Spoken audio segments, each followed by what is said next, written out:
आहात त्या दृष्टीनं नाशिककरांच्या सुरक्षेसाठी काल एक दोन मुली भेटल्या. आम्हाला मुलांना शाळेत पाठवायला भीती वाटते साहेब. काय होईल, बस कुठल्या खड्ड्यात जाईल आणि मुलांना अपघात होईल सांगता येत नाही. ही परिस्थिती आहे नाशिकची. याच्यावरती कोणी संवेदनशील मनानं बोललंय का? हे जे नाशिकचे आयुक्त आहेत ना, त्यांची ताबडतोब इथून बदली केली पाहिजे. कुणी आणलं तर नाही. ते काय त्यांच्यावर चेहऱ्यावर तुम्हाला थोडी तरी संवेदना दिसते का? इतके खून होऊन जबाबदारी त्यांची आहे ना. कधी फिरल्या रस्त्यावर? त्या सगळ्यांना घ्या आणि नाशिकच्या रस्त्यावर फिरवा. मग त्यांना बाहेर काय परिस्थिती आहे, लोक कसे जगतायत तुमच्या शहरातले, हे त्यांना कळेल. आजचा मोर्चा अभूतपूर्व आहे. नाशिककरांना आम्ही आवाहन केलेलं आहे. सगळे रिक्षावाले, वाहतूकवाले हे त्या मोर्चात सहभागी होतील. हे आंदोलन थांबणार नाही. हे आंदोलन संपल्यावरती ज्या ज्या भागात खड्डे आहेत, जिथे जिथे भाजपचे नगरसेवक आणि आमदार आहेत, त्यांच्या घरासमोर आंदोलन करणार. त्यांच्या घरासमोर. नाही पण राऊत साहेब, हा जो आज नाशिकमध्ये मोर्चा निघतोय, पण महाराष्ट्रातल्या बहुतांश खेड्यापाड्यांमधल्या रस्त्यांची दुरावस्था आहे ना. आणि सगळ्यांसाठीचा चिंतनाचा विषय हे आहे की शाळकरी मुलं या रस्त्यांचं लाईव्ह रिपोर्टिंग करता आहेत ते आणि नंतर शासनाला जाग येते. नाही, शासनाला जाग म्हणजे असं आहे की इकडे जे मंत्री आहेत त्यांना कुंभमेळा मंत्री म्हणतात. खरं म्हणजे त्यांना कुंभकर्ण मंत्री म्हटलं पाहिजे. सरकारच कुंभकर्णाच्या भूमिकेत आहे. देवेंद्र फडणवीस आणि नरेंद्र मोदी 2046च्या विकासाच्या गोष्टी करतायत. इकडले रस्ते या देशातले स्पेस टेक्नॉलॉजीनं आम्ही बनवले वगैरे असं ते भाषण करतात प्रधानमंत्री. खड्डे बघितल्यावरती मला असं वाटतंय की नाशिक हे चंद्रावरचं शहर आहे. कारण चंद्रावर खड्डे आहेत असं शोध लागला आहे. चंद्रावरती खड्डे आहेत म्हणून त्यांनी काय हे चंद्रावरचं शहर बनवलंय का? पण चंद्रावर गेलेली माणसं, नील आर्मस्ट्रॉंग वगैरे सगळे हे सुखरूप परत आले ना. इकडल्या खड्ड्यामध्ये इकडल्या चंद्रावर माणसं मरतायत ना. हां, हे नाशिक म्हणजे चंद्र आहे. लाज वाटत नाही का या लोकांना? किती भ्रष्टाचार आहे महापालिकेत. कुंभमेळ्यामध्ये 15,000 कोटीचं बजेट आता 45,000 कोटीवर गेलंय. किती टॉयलेट? आधी 15,000 टॉयलेट बांधणार होत्या, आता ते 55,000 टॉयलेट बांधणार. आणि त्याच्यामध्ये 10,000 टॉयलेट जे आहेत हे VIP टॉयलेट्स आहेत. म्हणजे काय असते ते?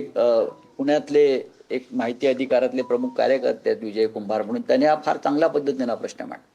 VIP टॉयलेट म्हणजे काय? त्यांना काय वेगळं होतं काय? सोन्याचं वगैरे काय हे VIP येणार आहेत ते? हे अशा तऱ्हेनं टॉयलेटमध्येही पैसे खायचे. म्हणजे कसं काय हे इकडले चंपतराय मला कळत नाही. म्हणजे टॉयलेटमध्ये लोक पैसे खायला लागले कुंभमेळ्याच्या निमित्तानं. हे हिंदुत्ववादी. पण ज्या पक्षानं राम मंदिराची लूट केली, ज्या पक्षानं रामाचे अलंकार चोरले, ज्या पक्षाच्या लोकांनी अयोध्येत सीतेचे अलंकार चोरले, दानपेट्या चोरल्या, सीतेची 27 मंगळसूत्र चोरली, त्यांच्याकडून या प्रति अयोध्येमध्ये ही प्रति अयोध्या आहे नाशिक, त्याच्याकडून काय अपेक्षा करणार तुम्ही? यांची माफी पण लोक स्वीकारणार नाहीत माफी मागितली तर. अशी परिस्थिती आहे. शहरामध्ये जसे खड्डे आहेत तसं नाशिक त्र्यंबकेश्वर रस्त्याचं काम सुरू आहे. श्रावणाचा महिना आहे, प्रचंड त्रास होतो भाविकांना, कारण एकच रोड सुरू आहे, तिथेही चिखल होतो. बघा, श्रावण आहे हे स्वतःला महान हिंदुत्ववादी समजतात. त्यांना जर श्रावण आता येणार आहे आणि त्र्यंबकेश्वरला लाखो भाविक किंवा हजारो भाविक येणार, याची आधी कल्पना कुठलं प्रशासन यांनी आणून ठेवलं आहे?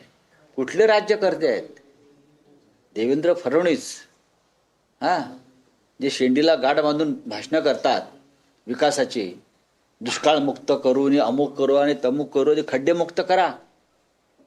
आधी खड्डे. दत्तक आहे ना तुमचं हे गाव, तुम्ही दत्तक घेतलंय ना, विसरलात का? इलेक्ट्रिकचे शॉक दिले पाहिजे सरकारला शुद्धीवर येण्यासाठी.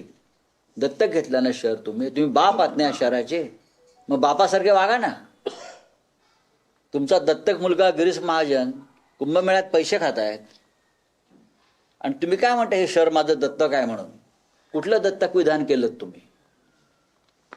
आणि म्हणून साहेब आजच्या मोर्चाच्या निमित्तानं आपण प्रशासनाला सरकारला काही अल्टिमेटम देऊ इच्छिता का? बघा, ultimatum- काही दिवसात कामं हे पूर्ण होणं नाही नाही, गरजेचं आहे. अल्टिमेटम असं आहे की हे जे सरकार आहे किंवा हे जे इकडलं प्रशासन आहे हे मुरदाड आहे, निर्दय आहे. वारंवार अहो त्यांना दिसत नाही का आम्ही अल्टिमेटम कशाला द्या? 80 किती नगरसेवक आहेत भाजपचे? 80 हा 72 नगरसेवकांचे काय डोळ्यांची बुबळं बाहेर आली आहेत का?